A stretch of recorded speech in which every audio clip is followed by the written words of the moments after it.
भारत का दिल दिल्ली माना विश्व निगाहों ने, उस दिल्ली को जकड़ लिया अब तानाशाही बाहों ने। वो दिल्ली जिसे भारत का दिल विश्व सदा कहता आया, जिसके सीने को जालिम ने समय समय पर दहलाया। नए नए कानून बनाए जाने और अनजानों से, भेदभाव कर बैठे कैसा धरती पुत्र किसानों से। यही आत्मा भारत की और भारत इसमें रहता है। मैं नहीं अकेला बोल रहा, जग सारा ही ये कहता है। इसमें ईश्वर, इसमें अल्लाह, इसमें गुरु समाये हैं, इसीलिए तो सब इसको अन्नदाता कहते आए हैं। समृद्ध किया भारत अपना खेती और इस गांव ने, पर इस दिल्ली को जकड़ लिया अब तानाशाही बाहों ने। एहसान फरामोश एक शब्द होता है हिंदी का। हम एहसान फरामोश हो गए, और एहसान फरामोश हो गए हम। अगर वो किसान आंदोलन कर रहे तो उनकी सब बात को भूल गए। कहूँ कि एहसान फरामोश हो, मत भूलो उन सिखों की कुर्बानी को, और हिंदू धर्म बचाया जिसने उन गुरुओं की बाणी को। गुरु तेग बहादुर की शहादत और गोविंद सिंह बलिदानी को, कण कण में है छिपी हुई जिनकी अमर कहानी को। भूल गए बंदा बैरागी, दीप सिंह बाबा की ताकत और भगत सिंह के जलवे को। भूल गए तुम मतीदास और भूले भाई दयाला को, जो गर्म खदकते जल में जलकर पिए धर्म की हाला को। एक भी दाना किसी फैक्ट्री से गेहूं का नहीं बनाया जा सकता, चने का नहीं बनाया जा सकता, चावल का नहीं बनाया जा सकता। सीमेंट बना सकते हैं, अब सरिया बना सकते हैं। अब नमस्कार, मैं उग्र सिंह चौहान। आज खेत में बैठे हुए मन में आया कि आज किसान के साथ जो दुर्दशा हो रही है, उस पर कुछ अपने मन के भाव आप लोगों के सामने उजागर कर दिए जाएं। किसान जो आए दिन प्रताड़नाओं का शिकार होता जा रहा है, जिस पर अनेकों प्रकार के आरोप आए दिन। वो लोग बाग जो शहरों में दुकान कर रहे हैं, व्यापार कर रहे हैं, कोई और धंधा करे हुए हैं, वो आए दिन आरोप लगाते रहते हैं। लेकिन किसान की अगर वास्तविक जीवन, असली जीवन उसका देखना चाहते हो तो उसका खेत में आकर देखें।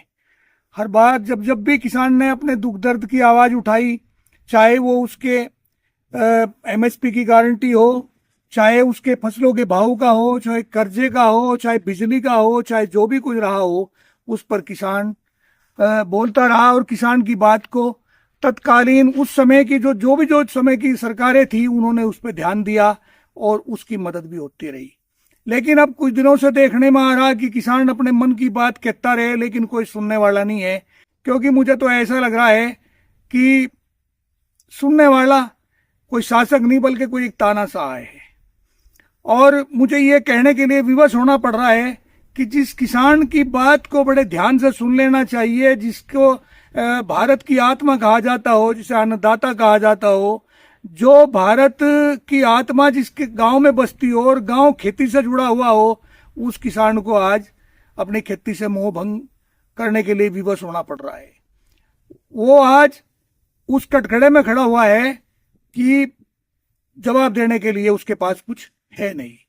कर्जे का इस कदर बोझ दबा हुआ है कि केसीसी कैसे कार्ड का कर्ज अगर एक बार बैंकों से ले लिया तो वो कर्ज अदा नहीं कर पा रहा, चाहे कितने बड़ा परिवार का आदमी और कितनी जमीन बो रहा हो, लेकिन उस पर कर्ज जमा नहीं हुआ। वो कर्ज की या तो ट्रांसपेरेंट नहीं कर रहा, या फिर कर्ज को बढ़ाता जा रहा है, और घर का खर्च सही मायनों में दूध बेच बेच के किया जा रहा है।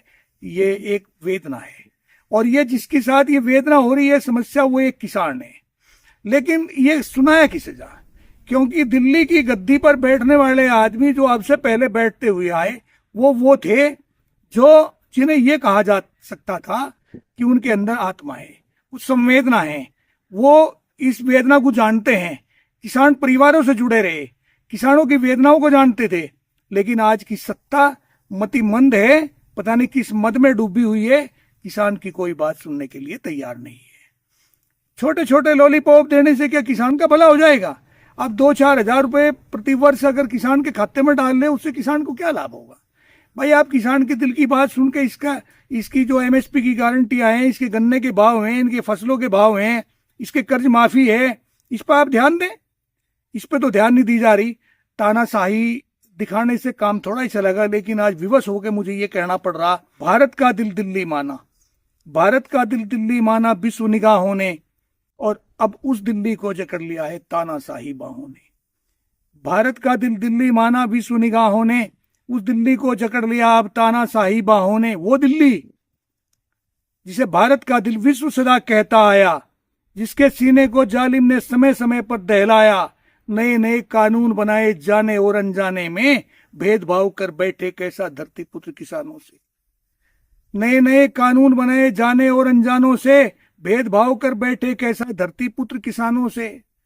यही आत्मा भारत की और भारत इसमें रहता है। मैं नहीं अकेला बोल रहा, जग सारा ही ये कहता है, इसमें ईश्वर, इसमें अल्लाह, इसमें गुरु समाये हैं, इसीलिए तो सब इसको अन्नदाता कहते आए हैं। समृद्ध किया भारत अपना खेती और इस गांव ने, पर इस दिल्ली को जकड़ लिया अब तानाशाही बाहों ने। सीमा पर मरने वाले, अरे सीमा पर मरने वाले वो अपने ही तो बेटे हैं, और लाश तिरंगे में लिपटी जो चिरनिंद्रा में लेटे हैं, वो भी अपने ही बेटे जो दिन और रात कमाते हैं, खून पसीना बहा बहा कर संपन्न देश बनाते हैं। वही आज जब हक मांगने दिल्ली आए, तो राहों में सत्ता के शातिर डिगा तनिक ना पग पाए। चलते रहे अनेकों देखे फूल और कांटे राहों में, अब इस दिल्ली को जकड़ लिया है तानाशाही बाहों ने। कमाल कमाल का खेल है। हक मांगा तो मिलता ना, हक मांगा तो मिलता ना, बौछारें मिलती पानी की, और बैरिकेटिंग लगा लगा दी मंजिल लोग जवानी की।